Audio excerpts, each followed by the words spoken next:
On today's episode of Preparing Like a Cook on a Ship, the appliance walk. What do I have space for? What do I really need? And what can I power? Hi, and welcome to Yeti at Large. This is a channel focused on making the most out of what you have, no matter where you're at. Thanks for tuning in and helping out. So this is my collection of appliances that we use at the pile. And many of you have noticed my kitchen's very small. It's a galley kitchen. It's kind of where I came up with the metaphor of preparing like a cook on a ship. Space is tight, things need to be functional, effective, and you need to be able to power them based on the power available on the boat. Now I have them arranged from the highest wattage to the lowest wattage, and I've thrown in a couple of bonus items. We're going to go down the list and talk about each one of them. Some of these are luxuries and I love them. Others are absolute necessities and I can't live without them. There's one appliance on this table that I have made quite a bit of money off of as it sat in my commercial bakery. I couldn't live without this given the choice, but if I don't have it, I have plenty of other ways to work around it. Elbow grease. Thank you for joining me in my kitchen. It's where the heart of every home is. Your mom and dad's house, everybody always gathers in the kitchen. This galley kitchen's too small for that, but we have the table right over there. When we're talking about appliances, every home just about has one of these large size stoves and a full size refrigerator. Now in a diminished power situation, grid down situation, you're looking for electricity. You're going to need to be able to still prepare meals and cook food, but on a limited amount of electricity. And believe me, if you've got a generator that could power this, you wouldn't want to because you'd want to conserve the fuel for that as much as possible. Now, when you get your electric bill, you're charged based on something known as a kilowatt hour. It's a very complex equation. I'm not going to solve that for you here, but it suffices to say that in a grid down situation running off a generator, I'm not going to turn this on, which is hooked up to a 60 amp service, when I could power this toaster oven.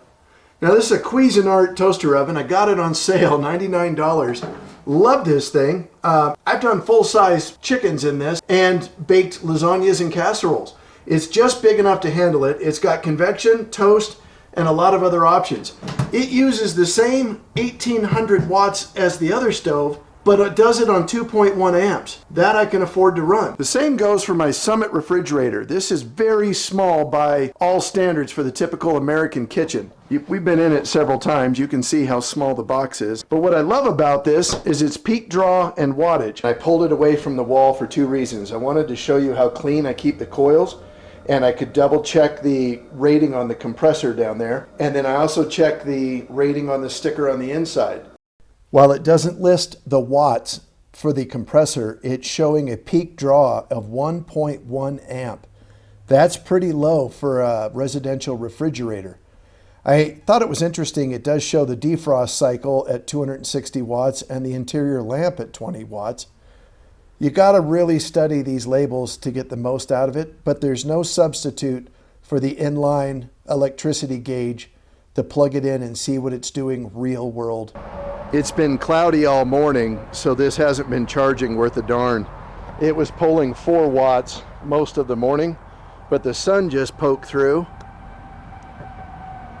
and it looks like it's running 14, 15 watts, 16, 17, so it's all dependent on the clouds.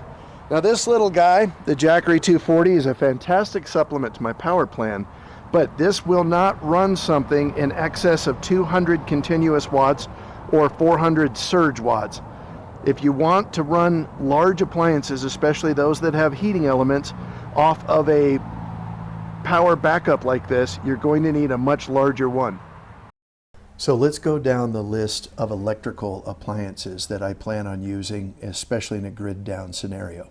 We're going to start from the most energy intensive by wattage to the lowest. Now, right off the bat, this hot plate is a backup item, but I do use it when I run my pressure cooker because I don't want to put that on the glass cooktop. I believe that 1500 watts is a peak draw. This thing can get hot enough to make plasma. When I get that electrical inline gauge, I'll report back on what the real world draw is, especially on the lower settings. I anticipate it could be much lower. This is a great item to have. It can run off the gas generator. You could get a lot done. Second is my air popper. This is a luxury item because I can pop popcorn several different ways. And while that 1200 watts is a pretty high limit, I also only run it for a very short amount of time. So the net energy usage is actually pretty low. We do love our popcorn here though. The George Foreman. Love my George Foreman. It takes 1,000 watts. You can do a ton of stuff on this. We use it all the time. It can run off the gas generator, no problem. It's amazing the number of things you could cook on a George Foreman. It's mostly a backup, except if it's snowing and I don't want to be outside grilling. I'll do the indoor smokeless grilling option.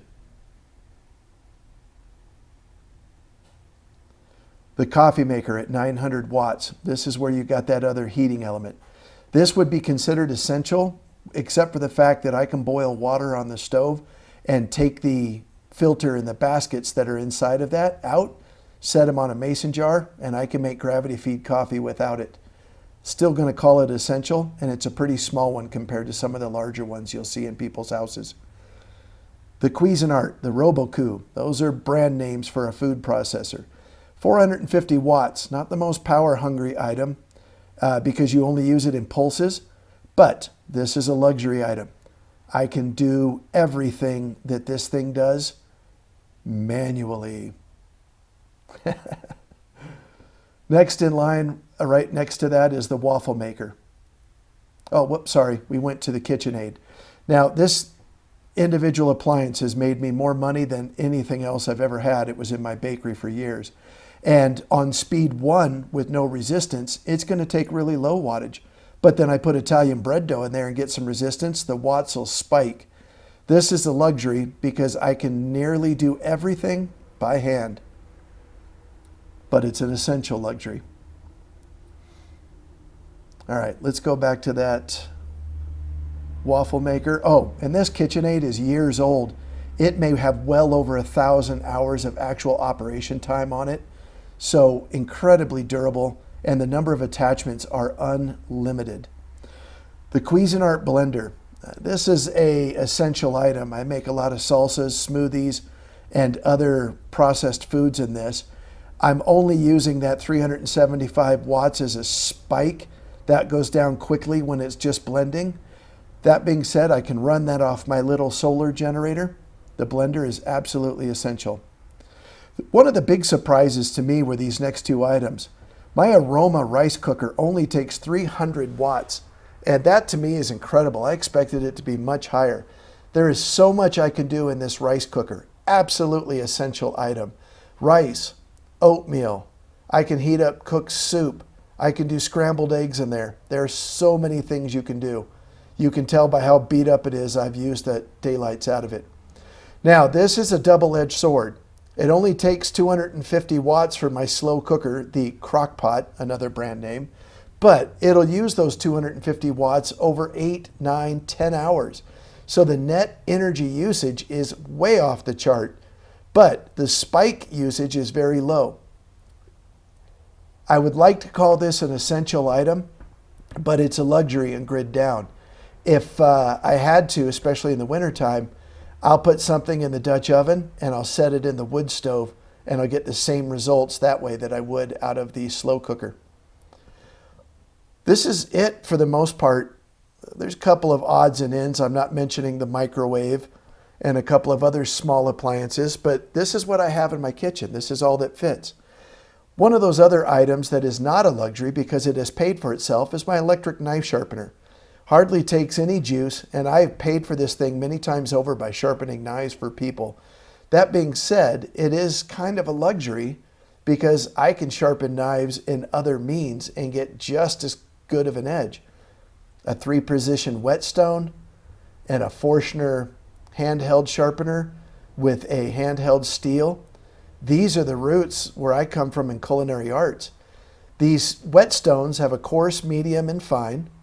And the hand draw sharpener, boy, that's the kind of thing you'd see in a tackle box or your hunting kit when you're out field dressing your animal if you're not using disposable razor blades. I don't touch a knife without running it on the steel frequently. And speaking of knives, I don't have expensive knives. These are just impact handle, dishwasher safe, I can get them at the big box chef stores, but keeping them sharp, that makes them essential. Here's a little weird freebie item. This is my hair clipper.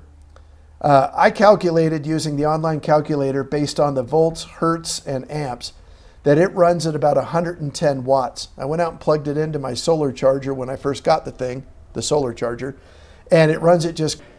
As we switch from our electrical appliances, we'll go back to the oldest appliance known to mankind. This is our wood-burning stove. We featured it in many episodes recently. This is leftover fire from last night. And as you can see, that pan is still just under 300 degrees. And the water is holding at about 175 degrees. Not horrible. I haven't added any wood in this morning. But as you can see, we can cook all kinds of food on this if we need to, especially in the wintertime. I almost forgot my secret weapon appliance.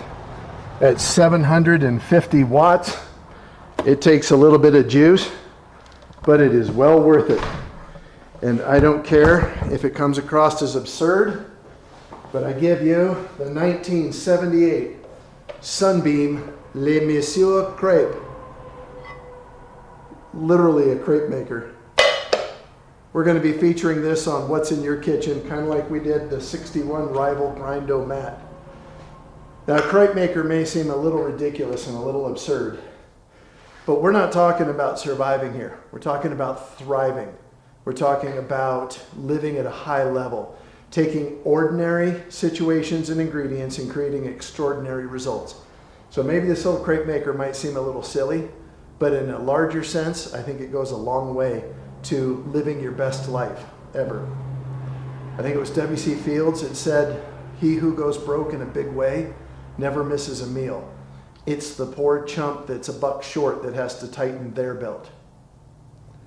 Well, I think a tough economy, a grid down, natural disasters, and increasing inflation, I think we're all going to be a buck short.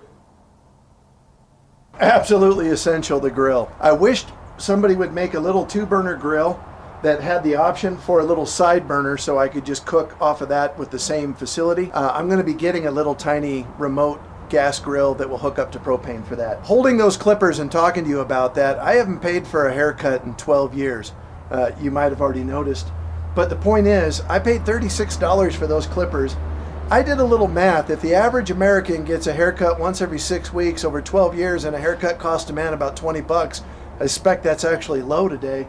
That's $2,080. That little clipper has saved me. Penny saved is a penny earned. Fascinating number. That's the same number of hours that a typical work year is for a full-time. Walk with me a little bit. This was a project we did yesterday. These wild roses here on the other side, they're looking pretty thin this time of year. They've got some vicious thorns, beautiful little flowers. They had taken over and completely started moving into the space I have dedicated for my garden. Yesterday it was so wet I pulled up all the roots, lined out all the rocks on the ground. So like a cook on a ship, you're going to have to be prepared to feed people in bad weather, rough seas, mechanical failures, power down, all sorts of contingencies. Plus, you're going to probably have to cook with some food you're going to have to forage along the way when you pull into port. The last 4 months, I have really been trying to focus on utilizing the lowest net amount of electricity that I can through my little pile here. Now, I'm in Arizona, it's standard utility rates, and I've managed to have 4 consecutive months with an electrical bill in the 40s. Most of them right on the $40 mark, with one that got to $48. In the wintertime here, I won't be able to do that. Lights and the temptation to run space heaters. Those things eat up your electricity like crazy. But I'm practicing ahead of time on doing with very little and starting to eliminate things and try things in different scenarios to see if I can function so that when I do lose electricity, because we do up here quite a bit, we have severe winter weather. It's not uncommon at all to lose electricity for up to 3 days in the wintertime. I like to know that I have a plan in place, I have the tools, I'm practiced with them, and I can still enjoy some of life's little luxuries and live to that next level. Came out good, didn't it? Thank you so much for tuning in. Please like and subscribe.